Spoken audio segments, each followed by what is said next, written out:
Hey everyone, we're here to talk about something really serious.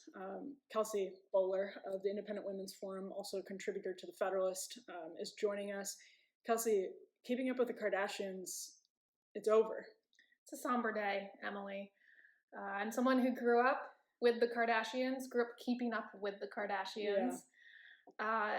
And to see this finally come to an end, it's earth-shattering for me, I have to be honest. Yeah, no, it's rocking, I think, a lot of millennial women's world.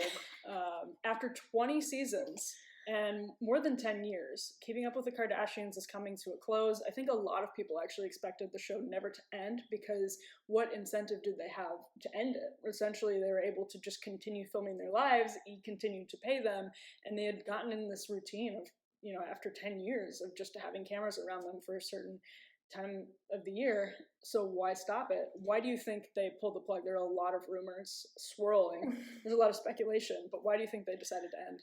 Well, for the loyal Kardashian fans, I think a lot of us actually did see this coming. You have to remember, it was a couple of years ago when Rob dropped out of the show. Yeah. It's almost like he doesn't exist in the family anymore because he's not on TV, but he is still very much a part of that family. Does he exist, period? I haven't seen Rob. He also has a child. Let's hope that child is being taken care of. We know financially that child is doing just fine. But we also saw in the last season, Kourtney Kardashian really pull back. This ended in actual physical confrontations between the sisters, involving Kourtney's selfish decision not to want to broadcast her entire life and her children's lives on TV anymore. And, I'm someone who saw both sides of that debate, because Kim and Khloe were making the case that, this is their jobs. We have to remember that. This isn't, we call it a reality show. It wasn't a reality show. Like, this was very much scripted. It was a job, and to have cameras in front of your face all the time. I mean, granted, they chose that life, but that's gotta get exhausting. And so on that front, I give Kourtney a lot of credit for deciding to pull the plug, and I hope in that regard that she's putting her children first, because while I love the Kardashians, I don't think it's good for any child to be raised in front of the cameras like that. Right, and they have the money to be provided for, so they don't need to continue making the show. I think it's interesting the show started with none of them having children. Kourtney sort of gets pregnant on accident. I think it was in a season of Kourtney and Khloe, or Kourtney and Kim Take Miami. A fantastic season. Scott Disick at his most compelling as an entertainer. But yeah, they didn't have children when this started, and I think as soon as Khloe had a child and Kim had a child, and obviously Kourtney was first, it just started to get really difficult for them, because then they had these ethical questions as parents. Kelsey, you have an interesting perspective on this show. I stopped watching it for the reason I think it got a lot less interesting and ultimately came to a conclusion. I stopped watching it a few years ago because it got really depressing.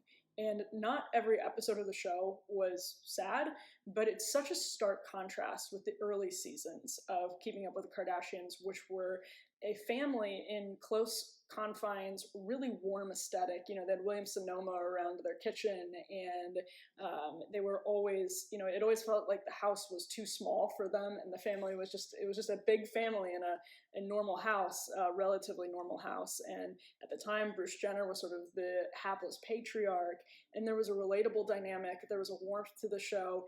20-minute episodes instead of these long 40-minute ones, and they were sort of like, they were more Brady Bunch-esque, and they were more sitcom-esque, where there was an A plot and a B plot, and they all came together nicely at the end.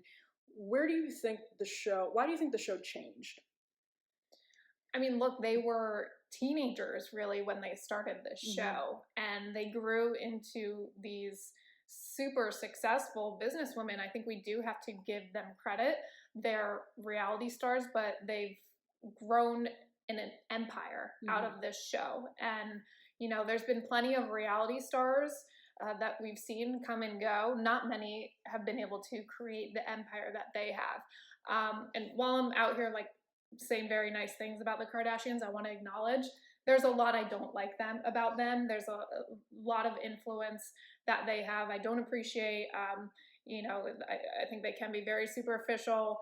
The money is just out of control to realize how much they have.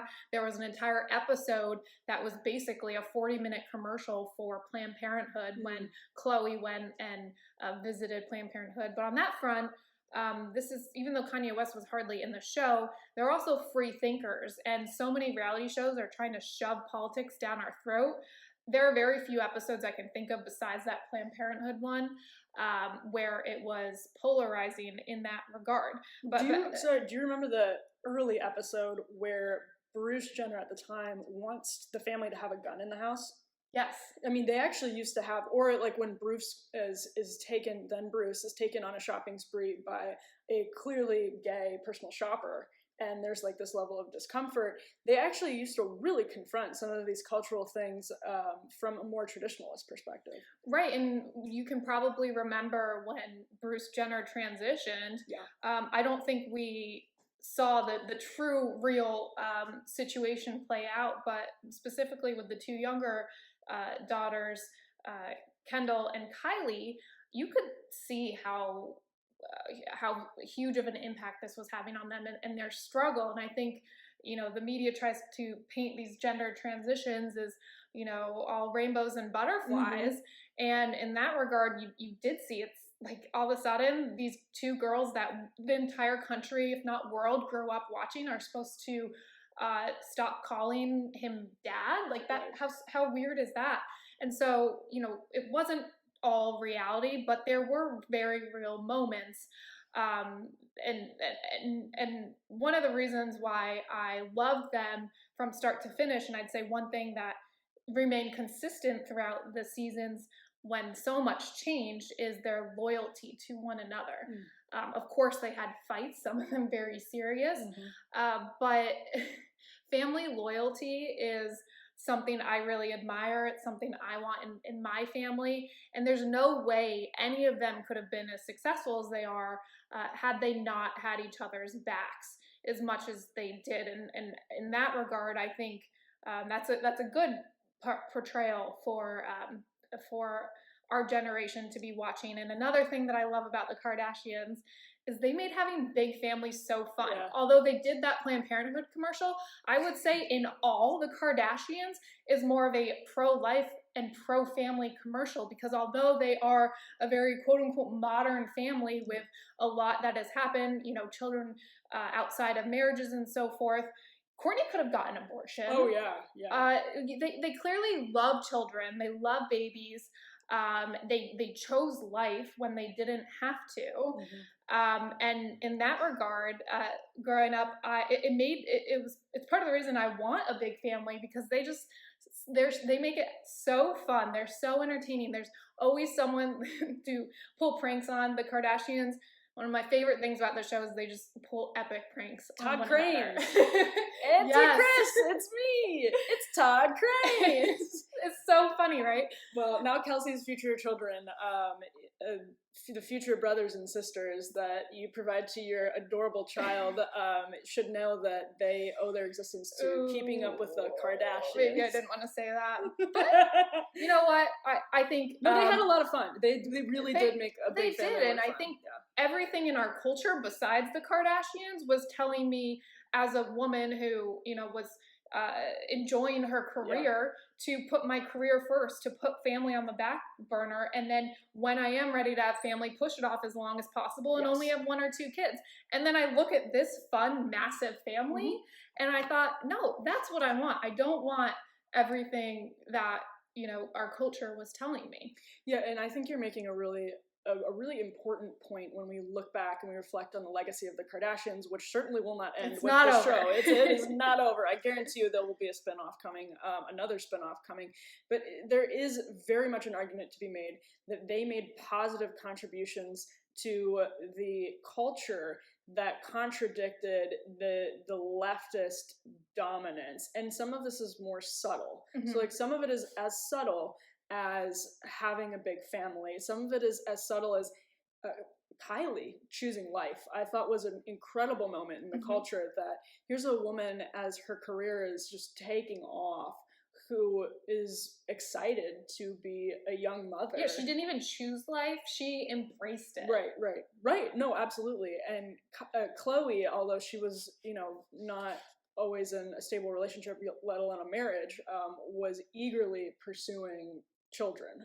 And that's something that, like, the sort of feminist dominance of our popular culture just really doesn't do a good job depicting and reflecting the desire that women have to be mothers, and particularly women in their careers. And the Kardashians not only, like, are mothers, they wanted to be. They were excited about it. And getting back to where we started this conversation around the question of why Keeping Up with the Kardashians ended, I think it is ultimately because their family and because of their children. They are putting their children first. I can't say for sure that's the reason, but there's no doubt all those little lives that they are now responsible for are contributing to their decision to end the country, if not the world's most successful reality show.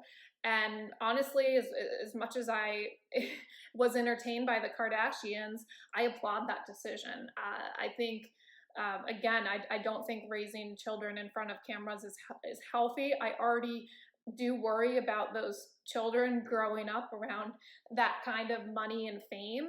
And so if they can protect their innocence just a little bit by not having cameras around 24/7, I think we should all support that.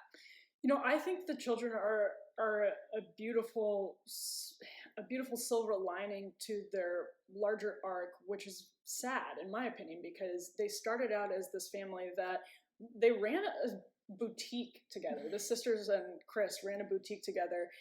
When the show started, Kim was notorious for the sex tape. I'm glad you mentioned that, because I think anybody watching, yeah. they would be annoyed that we didn't mention that. It's very true. The small sex tape issue. But yeah, that's obviously what rocketed her to fame. I'm sure she would. I think that the evolution of Kim Kardashian has been a positive one. But I do think from, like, what happened to her in Paris, like, there's so many crazy elements of the Kardashian story, but I mean, Kim Kardashian was locked in a bathtub. Right. We forget about these things. And I started to see the fame really having a disturbing impact on everyone in the family, from Kanye West to Kim Kardashian to Mason and Penelope and Courtney and Scott. I mean, Scott is somebody who struggled with it immensely. And so as the show progressed, yes, they added these beautiful children, and thank God for that. But it went from this sort of cozy, warm, family that was too big for their house to these houses that were way too big for the family. These sprawling, antiseptic mansions that purposefully lack warmth and are, they're all very cold, right? Like, Right. white walls, pristine everything. And I think the show just it lost its warmth. And I hope that, they're okay, but it does seem like they've really been impacted by it. Like, they wanted to be famous. They wanted this reality show, and they were reveling in it. And I wonder if they regret it. I was just thinking, where does this leave us in terms of reality shows? Unfortunately, I think there's endless Americans who are lined up, who want their moment of fame and would sign up for a reality show. But what are the lessons that we can learn from the Kardashians? And at what point do the pros of the show that I was pointing out, at what point are those outweighed by the cons, which you just referenced? And as someone who is actually in the policy and political space with the express purpose to connect with people on an emotional level, and try to get past the sort of like superficial and see people for the humans they are with all the emotions, I think reality shows can help in that regard. But ultimately, I do think they cause more harm than good. And take it back. As much as I will miss, it is crazy to think about. I was in high school when I started watching the Kardashians, and now I'm in my 30s and I was So still old. watching them. Like, how does that even happen? So You're I way really too old for this, Kelsey. I really did like grow.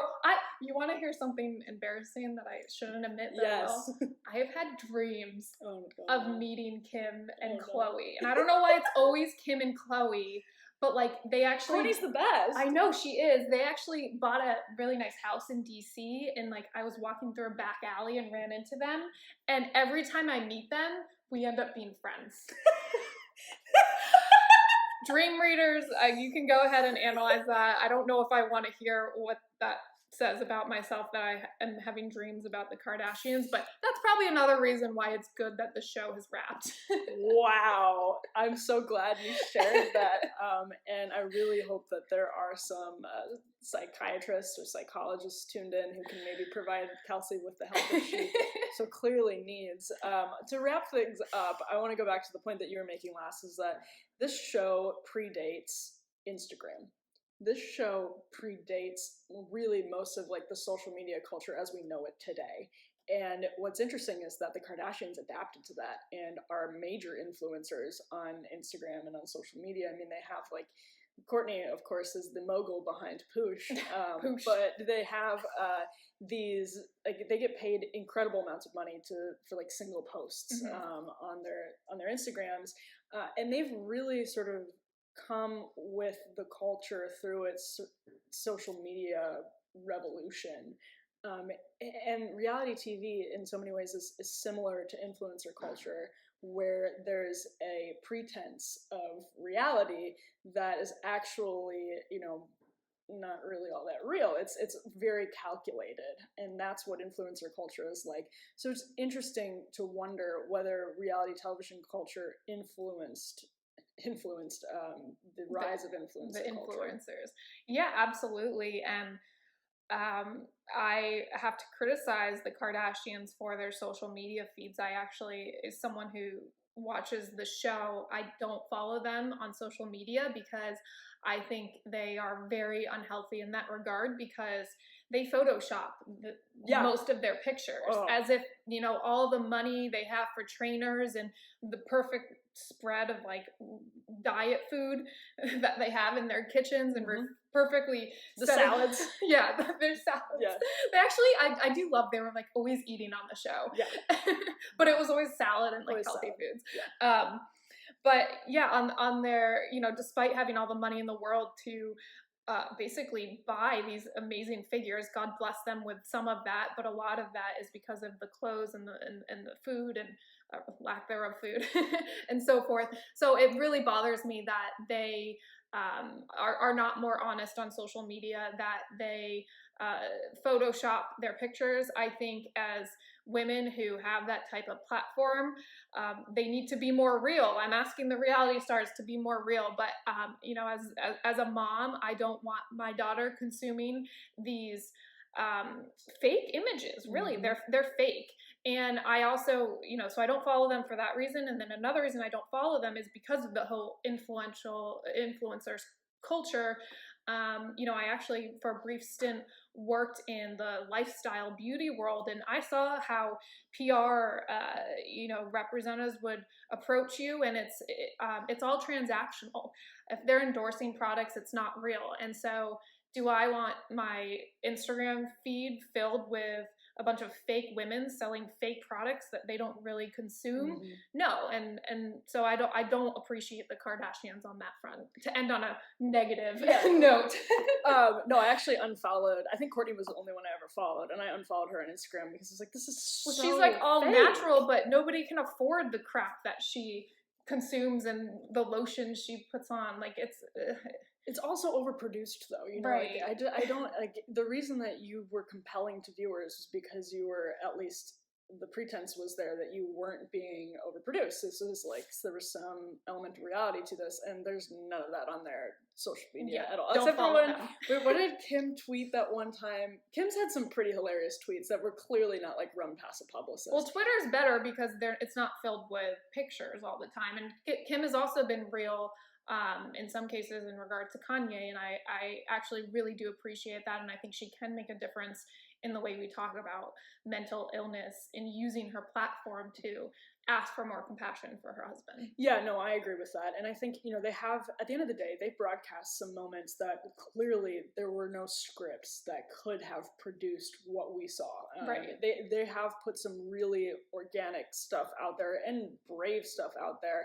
I think we're probably both in agreement that they've had a net negative impact on the culture. But as you point out, they actually had more positive impact than some people might realize. There's bright spots to be found for sure. Kelsey's such an optimist. Thanks so much, Kelsey. Thank you. Subscribe.